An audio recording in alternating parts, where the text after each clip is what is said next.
दोस्तों, आज एक बार फिर से आप सभी का हार्दिक स्वागत है मेरे YouTube चैनल रोहित शर्मा पर। आप सभी का मुझे बहुत अच्छा सहयोग मिल रहा है। आपका जो भी कोई क्वेश्चन है आप कमेंट बॉक्स में जाके पूछ सकते हैं। मैं आपसे फिर से कह रहा हूँ, डिस्क्रिप्शन बॉक्स में आपको पुराने वीडियोस का लिंक भी मिल जाएगा।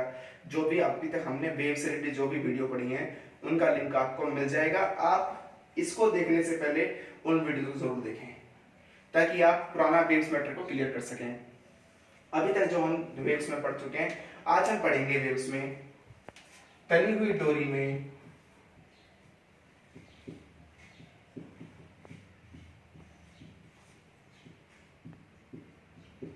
अनुप्रस्थ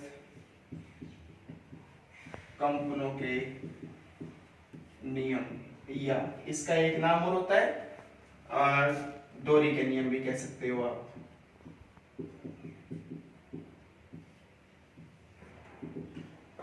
ठीक है, यहां से बेसिकली एक दो क्वेश्चन आपके एग्जाम में बन जाता है।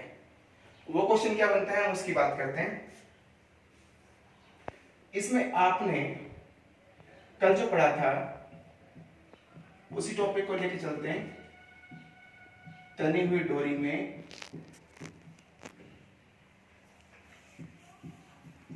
अनुप्रस्थ तरंग की आवृत्ति। गाइस आपने लिखा था इसमें n equals to 1/2L T/m। ये किसकी बात की थी आपने? n 1/2L √ T/m। ये था बच्चों, ये जो हम बात कर रहे हैं ये थी हमारी आवृत्ति। कौन सी वाली थी? फंडामेंटल मूल आवृत्ति थी। फॉर्मूला क्या था? n equals to 1/2L √ T/m था इसका सूत्र। ठीक है, L आपको पता है, L डोरी की लंबाई थी। T क्या था? डोरी में तनाव था। और M क्या था? द्रव्यमान था। ठीक है, जिसको आप एकांक क्षेत्रफल का द्रव्यमान भी कहते हैं कई केसेस में। तो अब इसमें हम आप कहोगे सर इससे नियम का क्या मतलब है, नियम क्या होते हैं? तो गाइस अगर नियम की बात की जाए, नियम्स की बात की जाए, तो हमारे पास में जो फॉर्मूला है n equals to 1/2L √ T/m, इसकी बात करते हैं। तो इसमें बच्चों सबसे पहले लंबाई, तनाव और द्रव्यमान तीन केसेस होते हैं। उसके अलावा और भी हम कई सारे नियम की बात करेंगे। तो सबसे पहले मैं बात करता हूं इसी फॉर्मूले के अकॉर्डिंग। नंबर फर्स्ट जो रूल है वो है लंबाई का नियम। What is the rule of लंबाई? लंबाई का नियम क्या है? आपने देखा, देखो इसमें लंबाई के नियम में यदि किसी स्थिति में डोरी में उत्पन्न तनाव T तथा M क्या रहे बच्चों? कांस्टेंट रहे, नियत रहे। तो गाइस जो N होगा ये क्या हो जाएगा? 1/L, क्योंकि ये दोनों तो कांस्टेंट हो जाएंगे। और दो क्या है? दो ऑलरेडी अपना कांस्टेंट नंबर होता है, दो की कोई मतलब नहीं, जो कांस्टेंट नंबर है। तो N प्रोपोर्शनल टू 1/L हो जाएगा। और इस केस में आप क्या लिख सकते हैं? NL इक्वल्स टू कांस्टेंट, ये भी लिख सकते हैं। ठीक है, इसके बाद में आप इसको ये भी लिख सकते हैं N1 proportional to 1/L1 and N2 proportional 1/L2, या N1/N2 बराबर L2/L1। इसको भी इक्वल में आप कांस्टेंट लिख सकते हैं। ठीक है, ऐसे यानी कि और भी स्टेप्स आ सकते हैं, या और क्या लिख सकते हैं इसको? N1/N2 बराबर L2/L1 इक्वल्स टू कांस्टेंट। ये किसका नियम हुआ? ये तनी हुई डोरी में लंबाई का नियम हुआ। ठीक है, ओके। तो अभी तक जो आपने बात की है, हम जो अभी तक डिस्कस कर रहे हैं, ये फॉर्मूला हम पढ़ चुके हैं लास्ट लेक्चर में, इन सब की बात कर ली आपने। तो आप सबसे पहले लंबाई के नियम की बात कर रहे थे। तो लंबाई का नियम का मतलब आपको साफ साफ दिख रहा है, अगर किसी कंडीशन में T और M दोनों क्या रहे? कांस्टेंट रहे। अगर T और M कांस्टेंट रहते हैं तो N क्या हो जाएगा? इनवर्सली प्रोपोर्शनल टू L, या N प्रोपोर्शनल टू 1/L। तो आप कह सकते हैं n प्रोपोर्शनल यानी कि n समानुपाती 1/L, NL बराबर कांस्टेंट, N1/L1 N2।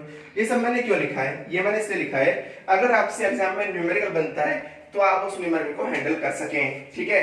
दूसरे केस में आप एक बात और ध्यान रखेंगे, यहाँ पे सबसे इंपॉर्टेंट बात, कि आपसे अगर नियम पूछे नॉर्मल कि नियम क्या होगा, तो गाइस ध्यान दें, नियम ये होगा, ये नियत रहे उसके बाद में, तो उस स्थिति में तनी हुई डोरी में कंपनों की आवृत्ति डोरी की लंबाई के समानुपाती होती है। ये नियम हो गया। ठीक है, नॉर्मल नियम ये हो गया। ये तो लंबाई की बात हुई। इसके बाद में हम बात करते हैं तनाव के नियम की। ठीक है, तनाव का नियम। तनाव के नियम में क्या बात करेंगे? तनाव के नियम में देखो आपके पास फॉर्मूला वही याद रखो आप, मूल आवृत्ति वाला √T/m। इसमें क्या याद रखेंगे? यदि किसी स्थिति में तनी हुई डोरी में डोरी की लंबाई L तथा द्रव्यमान M, और क्या M क्या रहे बच्चों? कांस्टेंट रहे। तो आपके पास में जो N होगा वो क्या होगा? प्रोपोर्शनल टू T होगा। अगर लैंग्वेज की बात की जाए तो आप क्या लिख सकते हैं? अर्थात N क्या है? डोरी की आवृत्ति, डोरी में उत्पन्न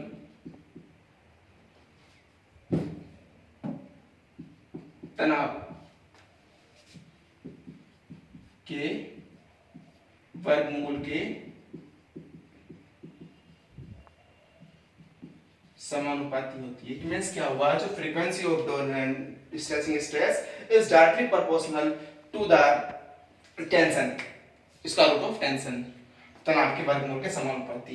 या आप इसको लिख सकते हैं N1/N2 बराबर T1/T2 का √, या और फॉर्मूला बन सकता है N/√T इक्वल्स टू कांस्टेंट। ये सभी तनाव के नियम है, तनाव के वर्गमूल के नियम है। उसके अलावा आप ये भी लिख सकते हैं इसको N1/N2 T1/T2 इक्वल्स टू, चलता रहेगा और क्या हो जाएगा यहाँ पे? कांस्टेंट।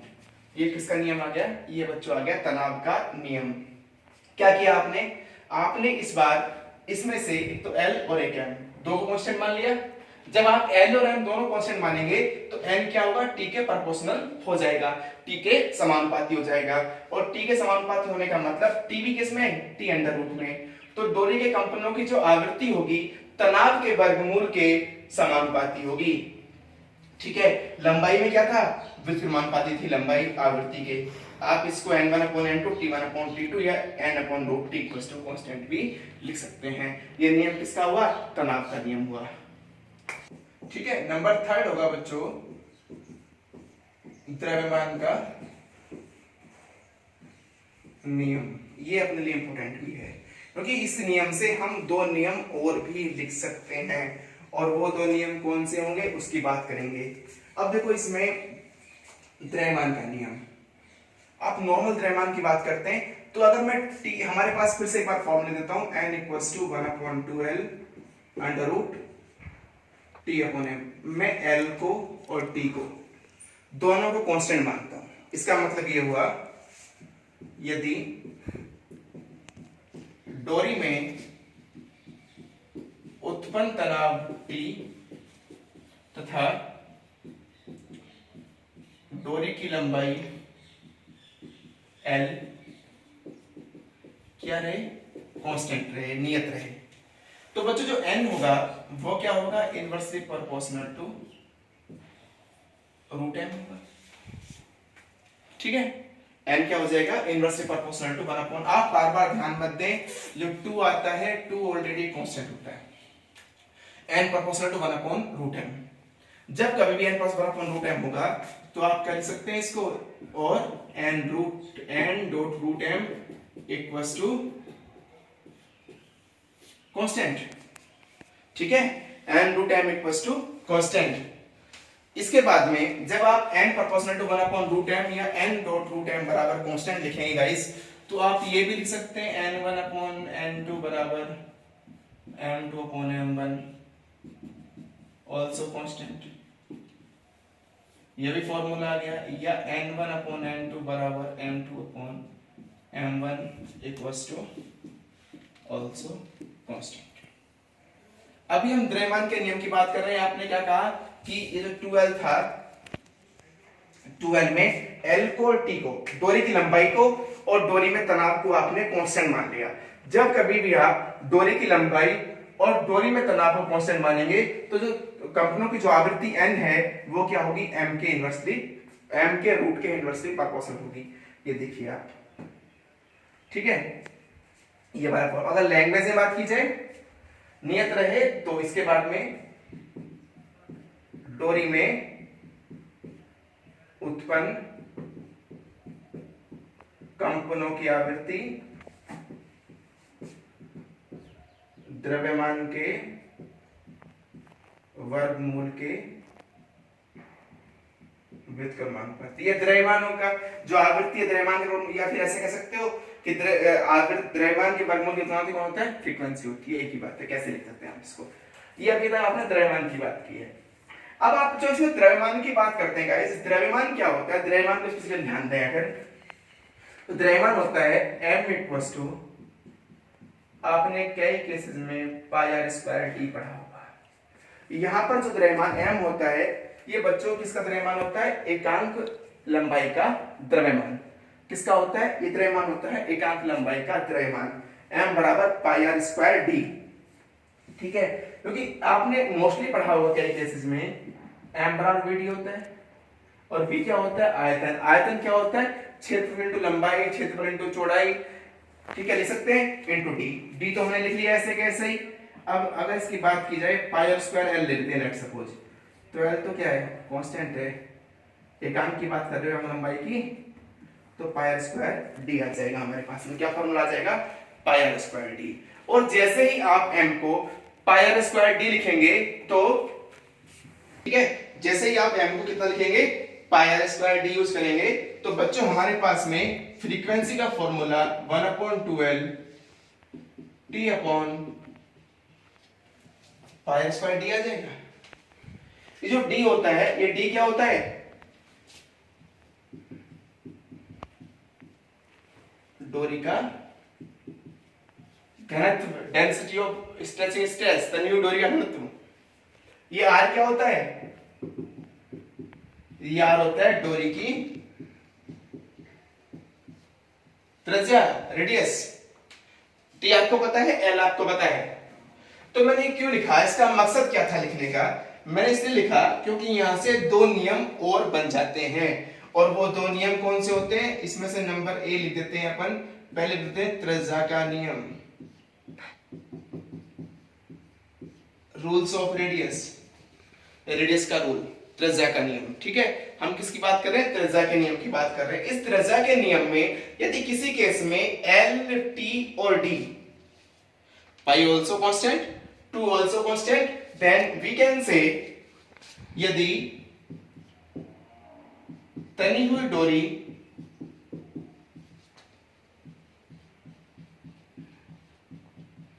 की लंबाई L, घनत्व D तथा डोरी में उत्पन्न तनाव T नियत रहे, तो बच्चों जो n होगा वो क्या होगा, 1/r के, r² रूट ले सकते हैं, या स्क्वायर से रूट जाएगा तो n समानुपाती 1/r आर। कांस्टेंट रहे तो आवृत्ति, किसकी आवृत्ति? डोरी की। डोरी कौन सी है? तनी हुई डोरी की। डोरी की त्रिज्या के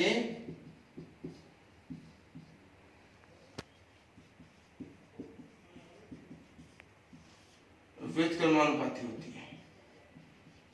ठीक है, डोरी की त्रिज्या के व्युत्क्रमानुपाती यानी प्रोपोर्शनल टू 1/r।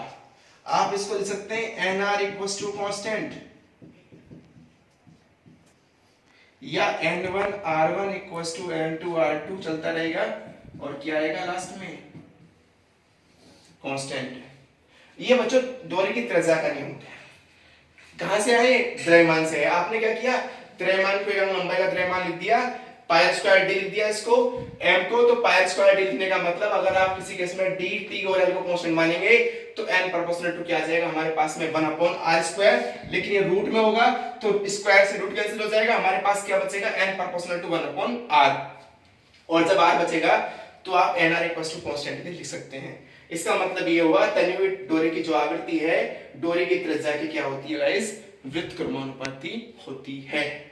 इसके बाद में ठीक है, नेक्स्ट होगा घनत्व का नियम। किसका नियम? घनत्व यानी डेंसिटी रूल। ये घनत्व का नियम क्या होगा दोस्तों, इसकी बात करते हैं हम सबसे पहले आज। इस घनत्व के नियम में हम एक काम करते हैं, अगर किसी केस में देखो हमारे पास फॉर्मूला यही रहेगा n equals to 1/12 t upon pi square D. अगर मैं l r d t इन सबको कांस्टेंट मानता हूं, किस किस को? देखो हमारे पास जो सूत्र होता है वो होता है n equals to 1/12 t upon equals to 1/12 t upon pi square D. ठीक है, ये वाला सूत्र हमारे पास में होगा। अगर हमने किसी केस में l, t और r क्या करो, इनको कांस्टेंट मान लेता हूं, तो मेरे पास जो फॉर्मूला होगा वो होगा n प्रोपोर्शनल टू 1/√d, यानी कि n into √d equals to constant, या आप कह सकते हैं n1/n2 equals to d2/d1 equals to constant. अगर लैंग्वेज की बात की जाए तो आप सेम लैंग्वेज लिखेंगे। लैंग्वेज क्या होगी?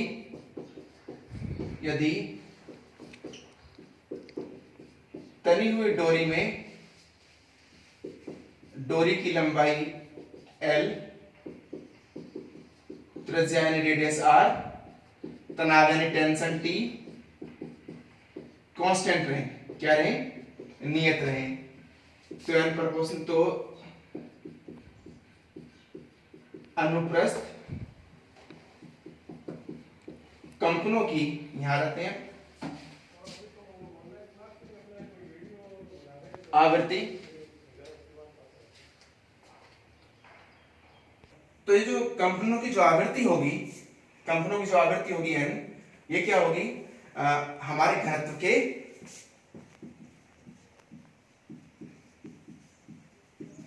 वर्गमूल के व्युत्क्रमानुपाती, या आप ऐसे कह सकते हैं कि जो घनत्व का वर्गमूल होता है वो आवृत्ति के व्युत्क्रमानुपाती होता है। ये किसका नियम हो गया बच्चों? घनत्व का नियम हो गया। तो अभी तक हमने लंबाई, तनाव, द्रव्यमान, द्रव्यमान में दो नियम कौन कौन से? आपका त्रिज्या का नियम और घनत्व का नियम डिस्कस कर चुके हैं। ठीक है, इसके बाद में एक नियम और है, छोटा सा नियम है बच्चों, मेल्डी का नियम, उसकी बात कर लेते हैं। ये भी डोरी के लिए होता है। मेल्डी का नियम भी तनी हुई डोरी से रिलेटेड होता है। अब कैसे होता है उसकी बात करते हैं गाइस। अगर मेल्डी के नियम की बात की जाए तो मेल्डी के नियम में क्या होगा कि जो आवृत्ति है ना m, मतलब हम कह सकते हैं इस नियमानुसार आप दो वर्ड याद रखें, एक तो रो याद रखें और एक टी याद रखें। इक्वल्स टू क्या होता है? कांस्टेंट। मतलब रो तो क्या हो गया? डोरी में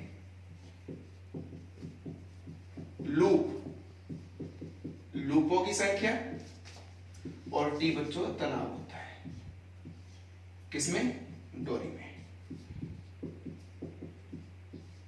इसका मतलब ये हुआ कि जो डोरी में लूपों की संख्या है रो, वो उसका तथा डोरी में उत्पन्न तनाव के वर्गमूल का गुणनफल क्या होता है, कांस्टेंट होता है। समझ में आया भाई? जो डोरी में लूपों की संख्या है रो, आप कई बुक्स में पी भी लिखा देखेंगे, इसको कोई मैटर नहीं करता है, मैंने इसको लैंग्वेज में भी लिख दिया है। मतलब लूपों की संख्या और डोरी में उत्पन्न तनाव का वर्गमूल का गुणनफल क्या होता है, कांस्टेंट होता है। ये बताया था आपके मेल्टिंग महोदय ने। तो मेल्टिंग ने बताया था कि लूपों की संख्या, आप पी लिखें, इसको रो लिखें, कोई मैटर नहीं करता है, बस लूपों की संख्या और तनाव का वर्गमूल, यानी कि आप ऐसे कह सकते हैं नंबर ऑफ लूप। लूप जानते हो ना, गुड, संख्या इनटू तनाव का वर्गमूल इक्वल्स टू क्या होता है, कांस्टेंट होता है। ये नियम है मेल्टिंग का। तो गाइस आज हमने जो नियमों की बात की है, ये पूरे के पूरे नियम किसके नियम थे, डोरी में अनुप्रस्थ कंपनों के नियम। एक बार रिवाइज कर लेते हैं। सबसे पहले लंबाई का नियम, n बराबर, अपने को बस केवल एक फॉर्मूला याद रखना है, कौन सा, n equals to 1/2l t/m। इस केस में अगर आपके पास में t और m कांस्टेंट है तो n प्रोपोर्शनल टू 1/l हो जाएगा। दूसरी चीज, अगर इसमें किसी केस में हमारे पास में m और l कांस्टेंट है तो l प्रोपोर्शनल टू √t हो जाएगा। ये तनाव का नियम हो जाएगा। थर्ड केस में अगर यहाँ पे हम द्रव्यमान के नियम की बात करेंगे तो l को और t को कांस्टेंट लेना पड़ेगा, तो l प्रोपोर्शनल टू क्या हो जाएगा, 1/√m हो जाएगा। और m को आपने कितना लिखा था, πr²dv। यहां से आप त्रिज्या और घनत्व के नियम भी लिख देते हैं, ठीक है। तो यहां से हम घनत्व का और त्रिज्या का नियम भी लिख देते हैं, ये आपने ध्यान रखना है। तो ये सब कुल मिला के जो हमने आज पढ़ा है, डिस्कस किया है जिस चीज को भी, ये सब क्या था, हमारे पास में कुछ नियम थे। नियम किसके थे, तनी हुई डोरी के लिए कुछ नियम थे, ठीक है। मेल्टिंग का नियम भी आप देख चुके हैं। तो इन नियम से आपको सर इनसे क्वेश्चन क्या बनता है, इनसे बेटा क्वेश्चन जो बनता है ये तो डायरेक्ट पूछ लेगा घनत्व का नियम क्या है, या इनके बेस पर न्यूमेरिकल आते हैं और न्यूमेरिकल में दो वैल्यू देके दूसरे का रेशियो पूछ लेता है, या फिर दो वैल्यू देके उनका रेशियो पूछ लेता है आपसे, ठीक है। तो गाइज ये जो आपने पढ़ा है अभी तक, हमने वेव स्ट्रेचिंग वेव्स के रूल्स पढ़े। इसके बाद में मुझे पूरी होप है आपसे कि आपको ये वीडियो अच्छा लगेगा। क्यों? क्योंकि कि आपके बहुत यूजफुल है ये वीडियोस। इससे पहले के सारे वीडियोस के लिंक आपको डिस्क्रिप्शन बॉक्स में मिल जाएंगे। आपको कोई भी क्वेरी है, मैं साथ में डिस्क्रिप्शन बॉक्स में अपना व्हाट्सएप नंबर भी दिया हुआ है, उस पर भी आप कांटेक्ट कर सकते हैं। उसके अलावा अगर आपको और भी कोई क्वेरी होती है तो आप कमेंट्स बॉक्स में जाके पूछ सकते हैं। तो आपको वीडियो अगर अच्छा लगता है तो आप लाइक करें, शेयर करें, सब्सक्राइब करें। आपका पूरा सहयोग मुझे मिल रहा है और आई होप ऐसे ही मुझे आपका सहयोग आगे मिलता रहेगा। नेक्स्ट थिंग मैं आपको बता दूं, जो हमारा नेक्स्ट लेक्चर होगा, मैं थोड़ा सा बीच में रोक के जो हमने अभी तक पढ़ा है उसके मैं नेक्स्ट लेक्चर में कुछ इंपॉर्टेंट क्वेश्चंस डिस्कस करने वाला हूं। तो हम जो नेक्स्ट लेक्चर को भी आप देखना ना भूलें। पुराने वीडियोस के लिए आप डिस्क्रिप्शन बॉक्स में लिंक मिल जाएंगे आपको। नेक्स्ट लेक्चर के लिए बिल्कुल आप जरूर देखें, क्योंकि नेक्स्ट लेक्चर ही मैं कल लेकर आ रहा हूं आपके सामने। उस लेक्चर में आपको जो हमने अब तक वेव्स पढ़ी है उसके बहुत सारे क्वेश्चन मिलने वाले हैं। Thank you guys. अगर आपको अच्छा लगता है तो लाइक करें, शेयर करें, सब्सक्राइब करें। जिसने अभी तक हमारा चैनल सब्सक्राइब नहीं किया है, प्लीज आई होप आप सब्सक्राइब करेंगे। Thank you for watching this video.